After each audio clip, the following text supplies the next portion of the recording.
வணக்கம். வாங்க இன்றைக்கி நம்ம சேனலில் எப்படி பன்னீர் மசாலா செய்யலாங்கிறத பார்க்கலாம். எளிய முறையில் வீட்டில் உள்ள பொருட்களை வச்சு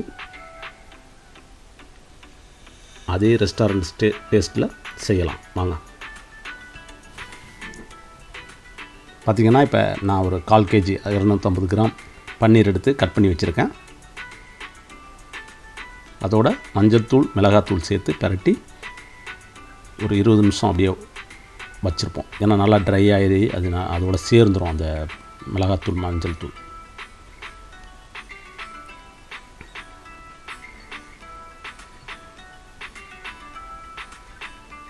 இப்போ கிரேவிக்கு வேண்டி நம்ம ஒரு அந்த கடலை மாவை ஒரு 2 டீஸ்பூன் ட்ரை ஃப்ரை பண்ணி எடுத்துக்க போகிறோம். ஆயிலும் வேண்டாம், தண்ணியும் ஊற்றலை, நம்ம எதுவுமே பண்ணாமல். இப்போ அடுத்தது 2 டீஸ்பூன் நெய், 2 டீஸ்பூன் ஆயில் போட்டு அந்த பன்னீரை, இப்போ நம்ம மசாலா போட்டு வச்ச பன்னீரை எடுத்து ஃப்ரை பண்ண போகிறோம். 3-4 மினிட்ஸ்லேருந்து ஃப்ரை பண்ணி எடுத்துடலாம். கோல்டன் ப்ரௌனில் வரட்டும், அது வரையும் ஃப்ரை பண்ணுங்கள்.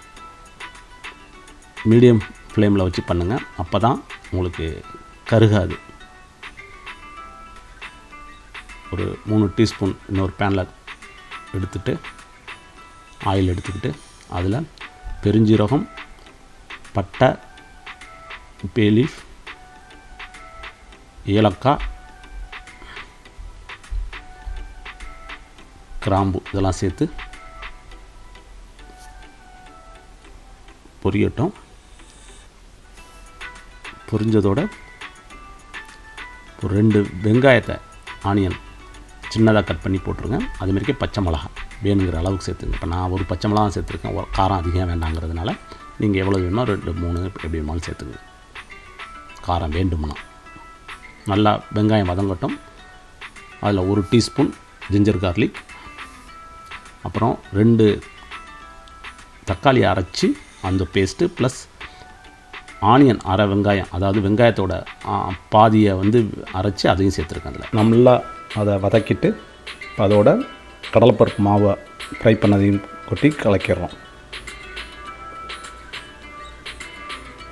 நல்லா மிக்ஸ் ஆன பிறகு அதோட 1 டீஸ்பூன் மிளகாத்தூள், 2 டீஸ்பூன் மல்லித்தூள் அதை சேர்த்துட்டு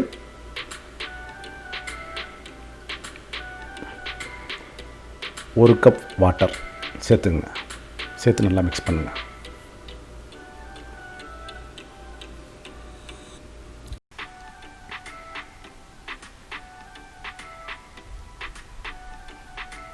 கிரேவி ஓரளவுக்கு ரெடியானோன்னா இப்போ அதில் 1 கப் பச்சை பட்டாணி,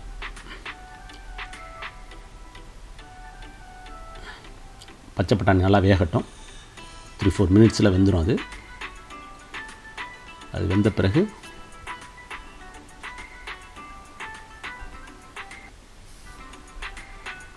கரம் மசாலா சேர்த்துங்க. அதில் ஒரு 1/2 டீஸ்பூன்,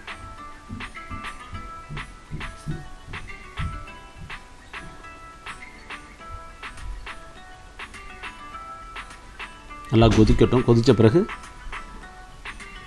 ஒரு 3/4 கப்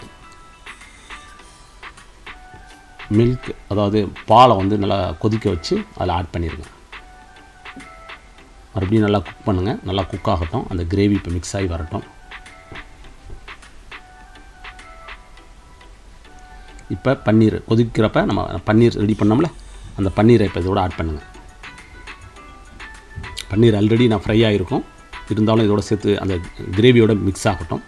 ஒரு 3-4 மினிட்ஸ் அதில் கடந்து கொதிச்சதுனாலே உங்களுக்கு அதெல்லாம் பிளெண்ட் ஆகிடும். இப்போ ப்ளஸ் அதோட நம்ம பெப்பர் தூள், தேவையான அளவு உப்பு சேர்த்துங்க.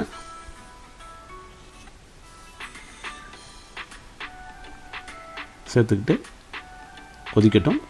கொதிக்கிற நேரத்தில் சிம்லேயே வச்சு கொதிக்க விடுங்க.